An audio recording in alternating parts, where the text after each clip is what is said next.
CM सरांनी RM सरांनी महसूल सप्ताह म्हणून आपण साजरा करणार आहे। त्या अनुषंगाने दिनांक 29 जुलैला याचा आपल्याला पुढच्या 7 दिवसामध्ये दिनांक 1 ते दिनांक 7 पर्यंत आपल्याला महसूल सप्ताह आपण साजरा करणार आहे। 1 तारखेला उद्या आपल्या राज्याचे महसूल मंत्री आणि नागपूर जिल्ह्याचे पालकमंत्री माननीय चंद्रशेखर बावनकुळे सर यांच्या उपस्थितीमध्ये आपण नागपूर जिल्ह्यामध्ये आपण उद्घाटन करणार आहे। महसूल अधिकारी कर्मचाऱ्यांनी मग कलेक्टर ऑफिस, विभागीय आयुक्त कार्यालय, IGR ऑफिस, त्याच्यानंतर आमचं मोजणी डिपार्टमेंट त्यांनी पण चांगलं काम केलं, त्याच्या सगळ्या अधिकाऱ्यांचा आम्ही सत्कार आम्ही करणार आहे।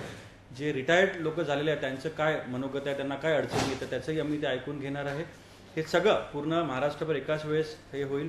त्यानंतर 2 तारखेला जे आपण म्हणतो की नागपूरमध्ये आपण जे घरकुलांसाठी जे पट्टे वाटपाचा कार्यक्रम आपण करतो त्याला मोठ्या प्रमाणामध्ये करायचं आणि जे अतिक्रमण करून जे 2011च्या आधीपासून जे अतिक्रमण करून राहत्या लोकांना त्यांना पट्टे जो शासन निर्णय आपले UD आणि RDDचे जे GR आहे त्याच्यानुसार त्यांना पट्टे वाटपाचा पण कार्यक्रम आपण 2 तारखेला पूर्ण जिल्हाभर आपण राबवणार आहोत। 3 तारखेला पांदन रस्ते त्यांची मोजणी करून त्यांना मोकळं करून आणि त्यांच्या दोन्ही बाजूला वृक्ष लागवडाचा आपल्याला कार्यक्रम ते घ्यायचा आहे, तेही मोठ्या प्रमाणामध्ये आपण घेणार आहे।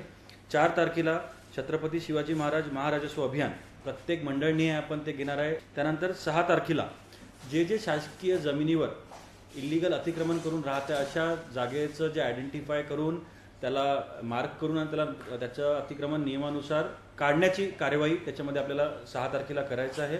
M सँड म्हणजे जे आर्टिफिशियल सँड आपण स्टोनला क्रश करून बनवतो त्याची पॉलिसी शासनाने आणि महसूल विभागाने बनवली आहे, त्याचे अर्ज घेणे, त्याची कार्यशाळा घेणे, त्याचा आपण 7 तारखेला कार्यक्रम घेणार आहे आणि त्याच्यामध्ये आमची तयारी पण पूर्ण प्रकारे झाली आहे।